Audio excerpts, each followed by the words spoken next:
it is draft week, and throughout the last couple weeks, we've seen major line movement when it comes to the second overall pick.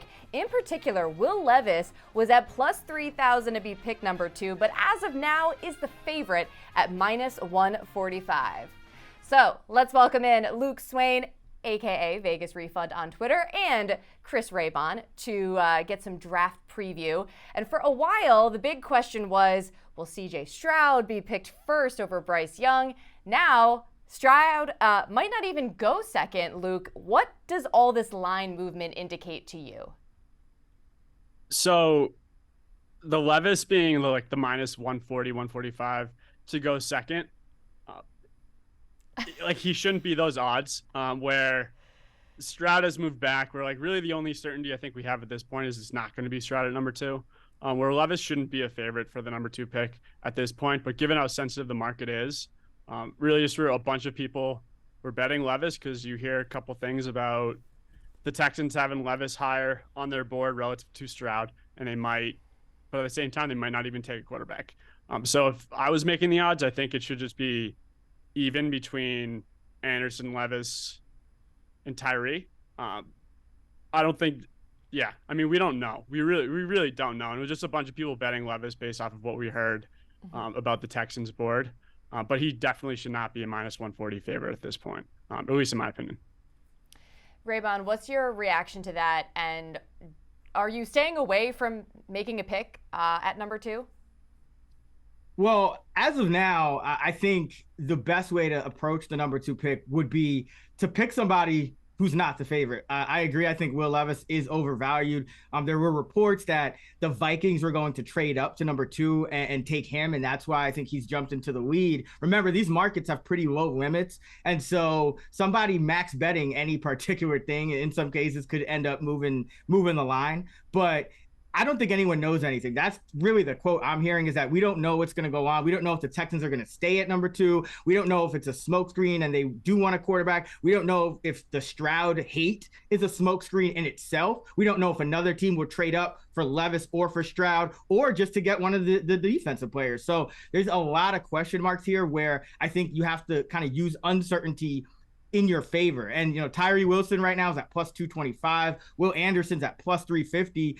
Stroud is at plus 400. And even a guy like Anthony Richardson, still a long shot, obviously, but, 18-1. I think that's how you want to bet this number 2 pick is look at those longer shots because no one knows anything right now. And like looking into like the ripple effect, where if you think Levis is going to, there's a totally different order from whether Levis goes 2, Tyree goes 2, Anderson goes 2, where like picking a scenario and looking at picks 3, 4, 5 and finding value there instead of just focusing on 2, I really do think is the approach to take right now.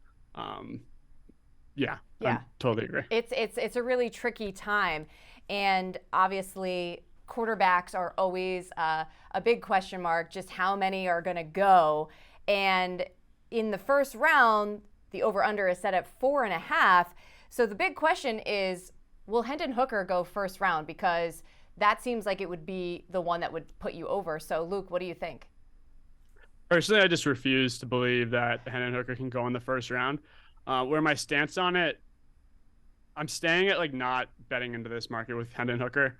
I still don't think he will, but there are enough like quote-unquote mock draft or experts that we see putting him in the first.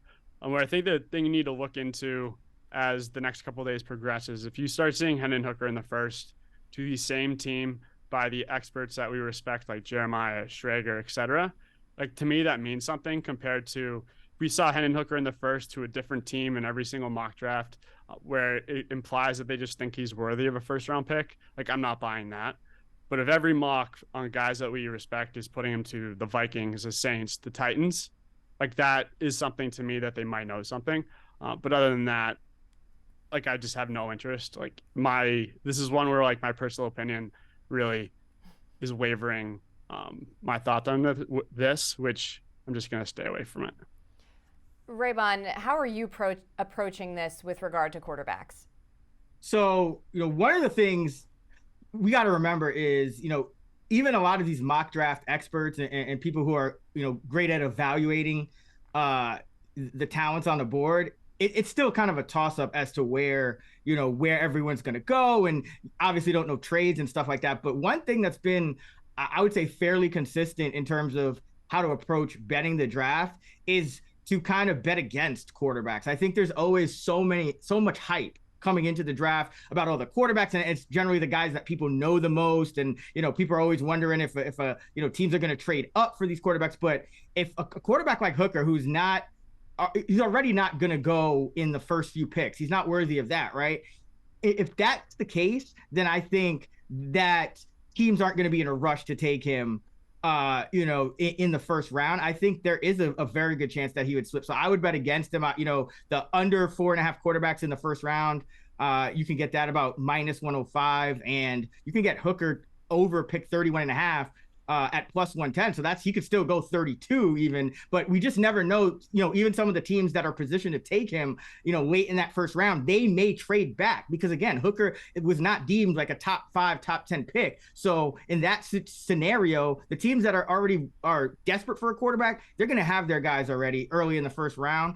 So I think teams will be a lot more willing to trade back, not as worried that he's going to go. So I would bet the over on 31.5 and the under on 4.5 quarterbacks.